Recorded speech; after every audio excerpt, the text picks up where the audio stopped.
Hi guys, it's Rachel with the Book Mavens coming to you with a unboxing video. We'll do a little book box battle. I apologize for not being in the video today. I've had 3 children home with the flu. And myself and my husband also got the flu.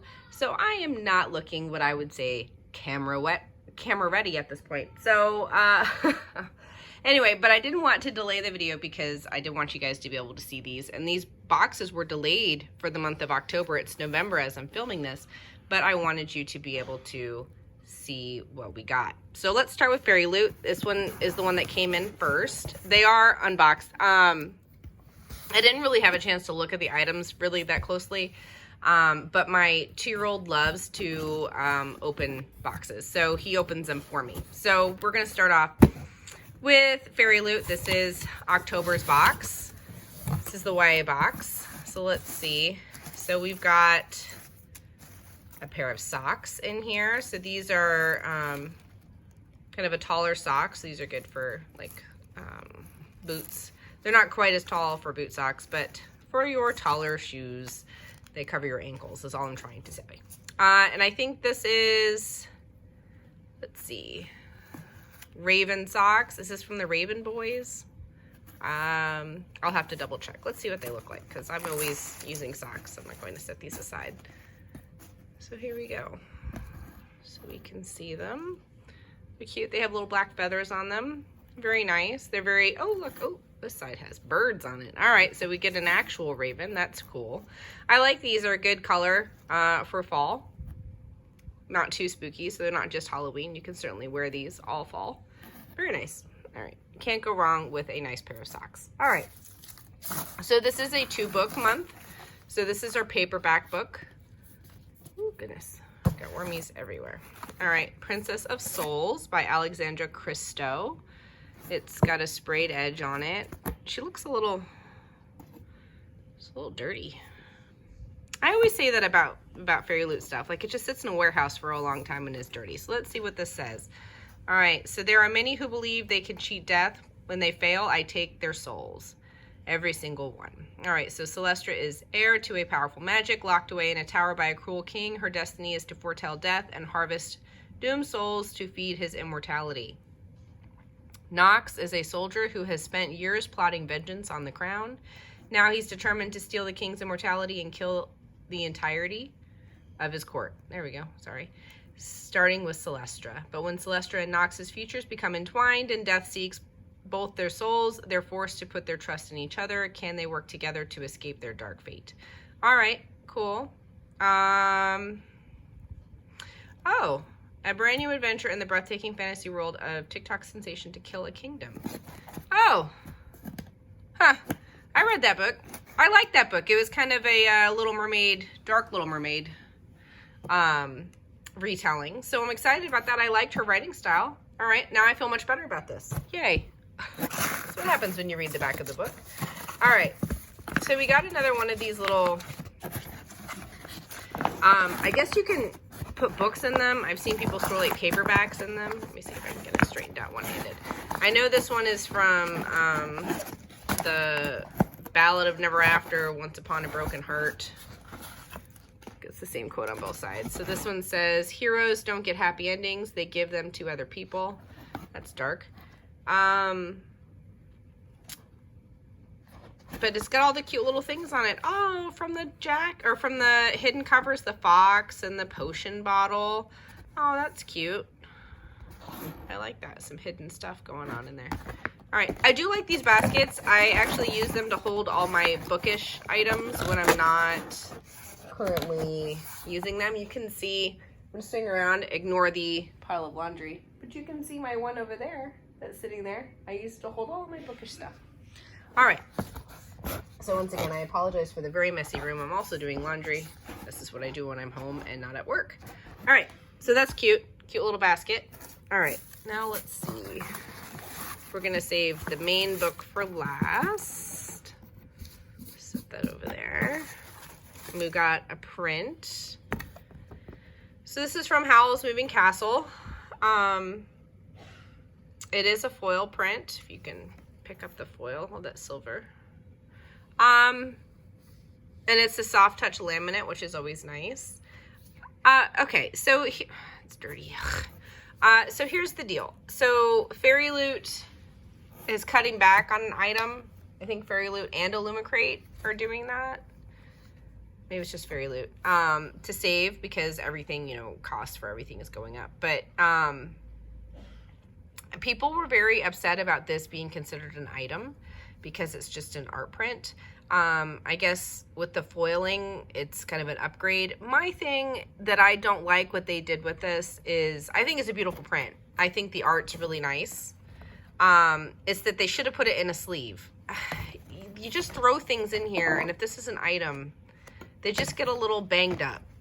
And you guys have already heard me talk about Fairyloot and how they package everything bothers me. So things just don't get very protected. So if you're going to count this as an item, you should have put it in like a plastic sleeve with a cardboard backing, something that make it look like an actual item, instead of like kind of treating it like you would like the art cards, you know, that they just kind of throw in here with the author letter.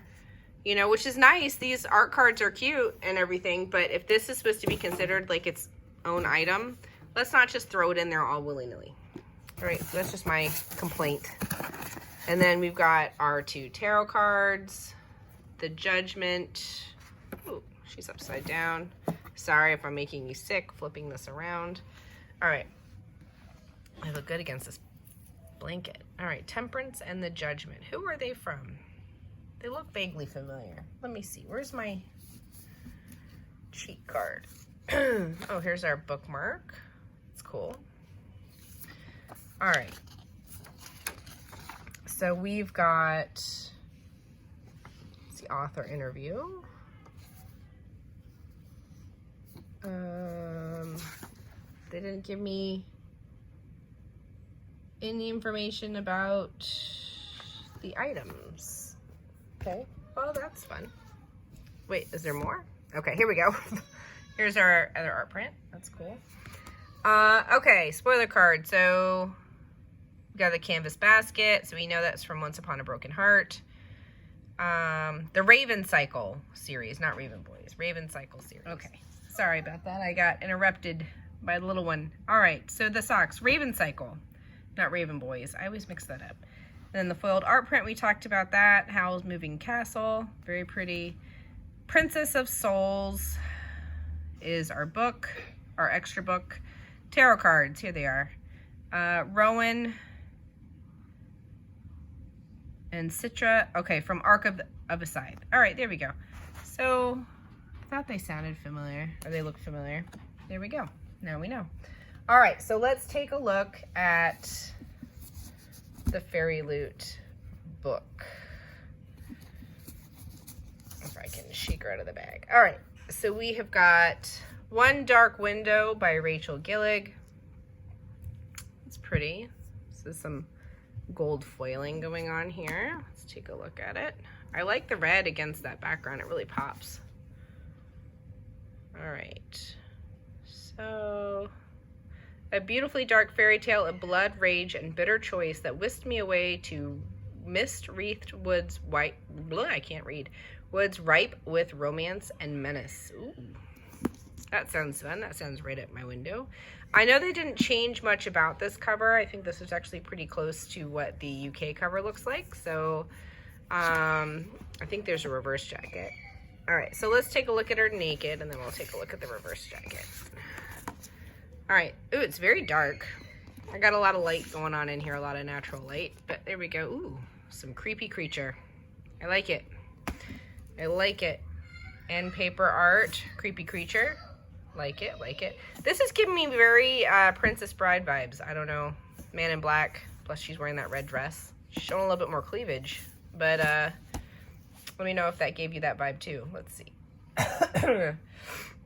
We've got some other people over here chilling. We're waiting for them, I guess, to finish having a moment, I guess. Who knows? All right.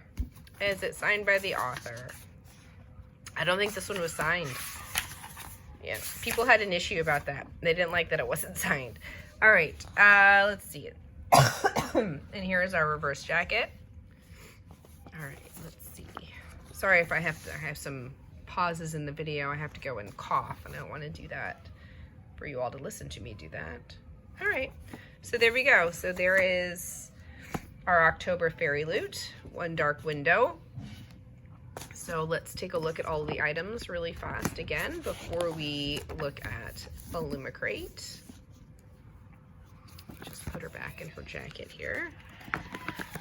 So with this box, we got One Dark Window, we've got the Raven Cycle socks, we have our tarot cards, our bookmark, our extra book, Princess of Souls, which looks good, our Howl's Moving Castle, and our basket.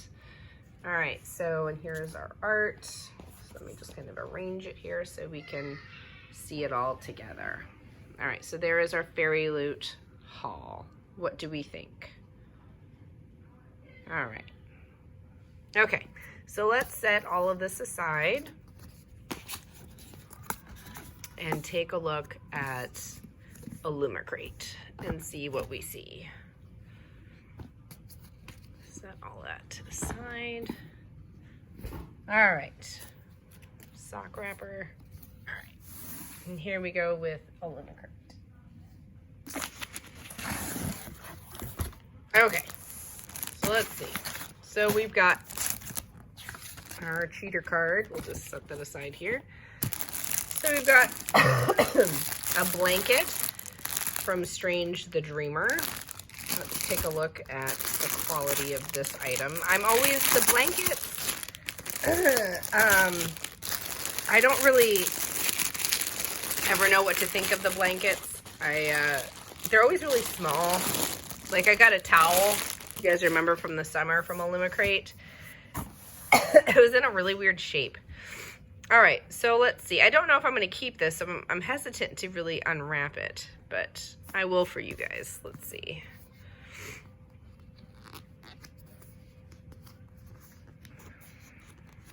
Hold on. I'm going to let you guys sit and look at that stuff out the window. You can see into my backyard while I get the tape off here.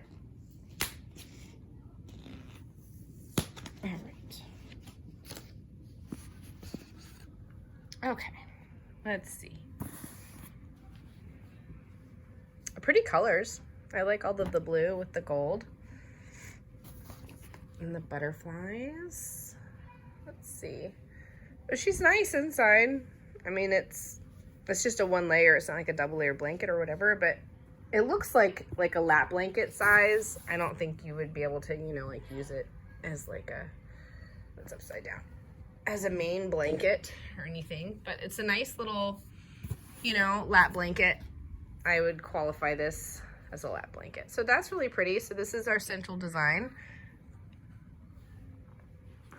All right, cool kind of like angel goddess thing going on.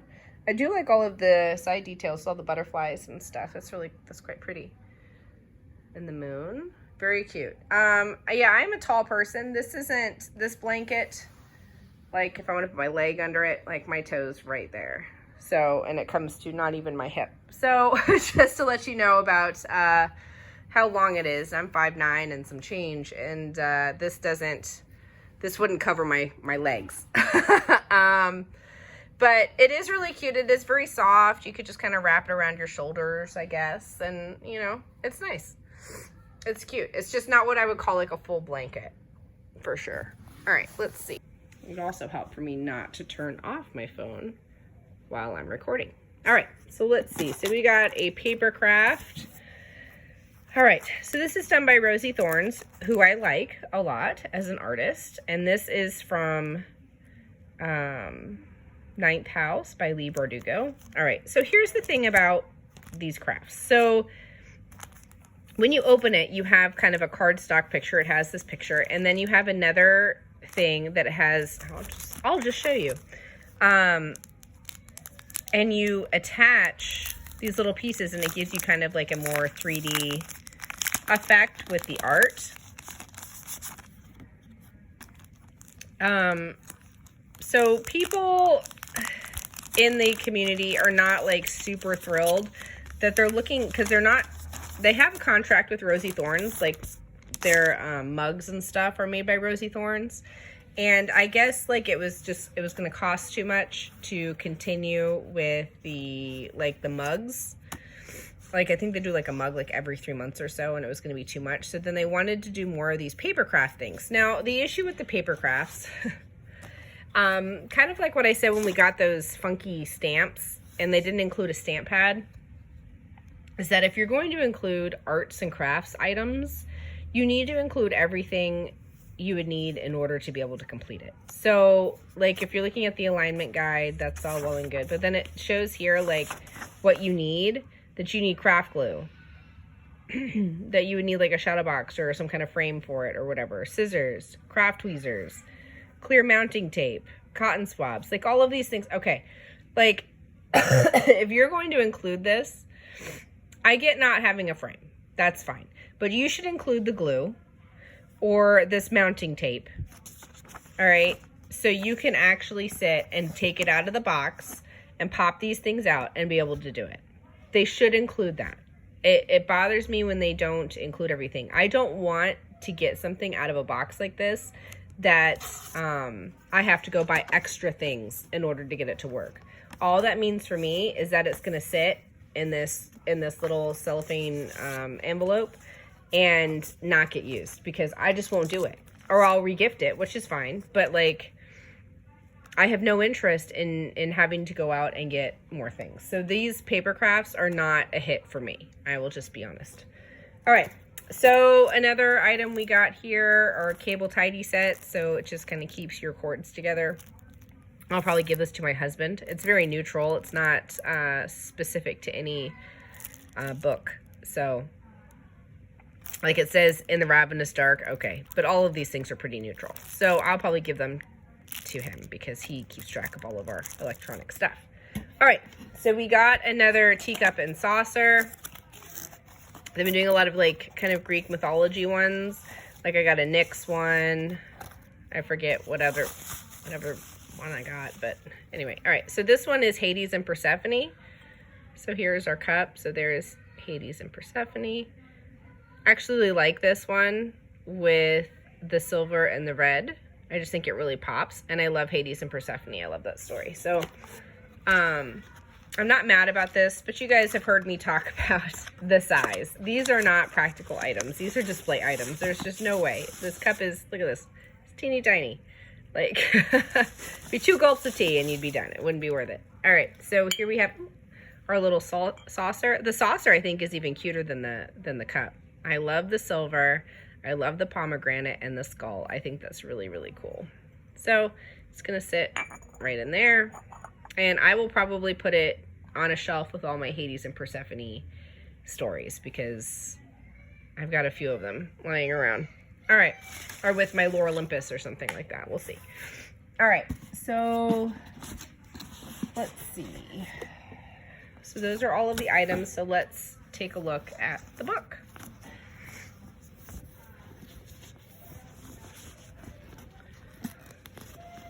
If I can get her out of here. All right. Oh, she doesn't want to do it. She doesn't want to do it. There we go. All right.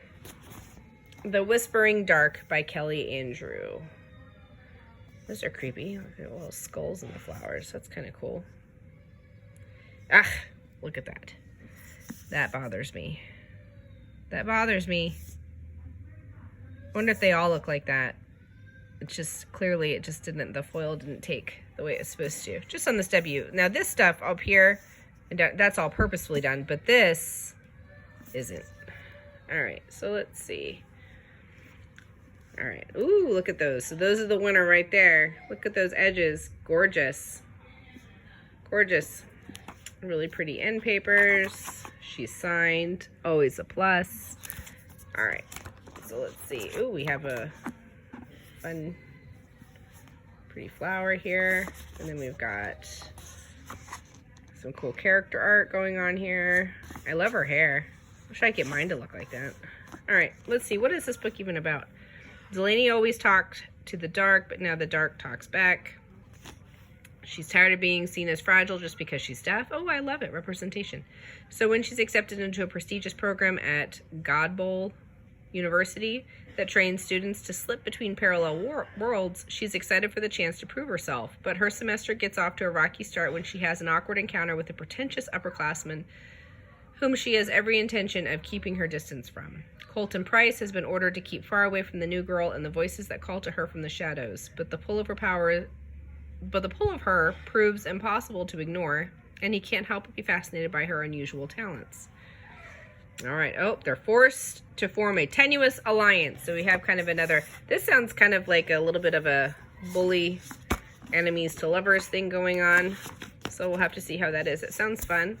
Another kind of dark academia setting. Very pretty. I'll have to determine if I like these characters enough to put them on the outside of my book. But otherwise, the creepy skull flowers are cool too. All right. So here we have the Illumicrate. So we've got the Strange the Dreamer blanket. We've got the Papercraft. We've got the Tidy, Cable Tidy set. We've got Hades and Persephone. And that was it for Illumicrate. So what do we think about that? All right. So how would we compare the Illumicrate box to Fairyloot? So remember, Fairyloot had the socks, has all of the paper stuff, the Howl's Moving Castle, One Dark Window, the basket, of course our tarot cards, and our extra book. What do we think? I believe it or not, I thought that I would be full on Illumicrate. I do love this, and I think that the book is pretty. I love the edges. This one they didn't do fun edges, or just green. I think it's interesting that they both just did kind of a color switch going on. These are this is the original cover art, so they just did a color swap. They didn't do like a fully reimagined jacket. But I do like this one's naked art. I think that's pretty cool with that creature looking at it. So, but this one didn't come signed. This one did, if that matters to you. But the edge is definitely on this book. I do think that this is a more attractive book, although I'm really mad about this. So I'm hoping that I really like the characters, and I will just flip my cover art. Although I did notice that on this, the lettering from the outside actually shows through a little bit, so that makes me kind of mad. So this might be a book that I display stencil out, just because of that. If I flip it and do the cover, or do the character art on the outside. So yeah, I don't know. Fairyloot might have it just because it's the 2-book. I actually really like Howl's Moving Castle. I'm not mad, like I said, about the print. I just think they should have packaged it better to keep it more protected and make it seem like a real item instead of just kind of like a throw-in paper item. It's a packaging issue. And the little basket's very useful. I do use that to hold stuff. So, like I said, with these blankets, they're just kind of an awkward size. I don't really know quite how I feel about them. They're not a full-size, like, throw blanket. So how usable it is for me, iffy. So I don't know. I think I might give it to Fairyloot. Overall, I was pretty underwhelmed for the most part. Nothing really like knocked my socks off regarding book customizations. So yeah, kind of underwhelmed. I'll have to see. I don't have a bookish box to show you. They're very behind. I think the last book we got the August box, so we still have September and October to go. So I'm hoping that we'll at least get one of those in November. I should have a fun unboxing for you soon, though. The Zodiac Academy books from Bookish are being shipped out today. They're starting shipping today. So as soon as I get those in, I'm really looking forward to that. There's been a lot of controversy over that set, and since they've had to reprint so many of their other books and fix their mistakes, I'm interested to see how this set is going to come out. So I look forward to being able to share those with you. So I hope you enjoyed this unboxing and this book box battle. Let me know in the comments which one you thought was a winner. And if you read these titles, please let me know what you thought, and I look forward to seeing you next time. Bye! Sorry you didn't get to see my face today.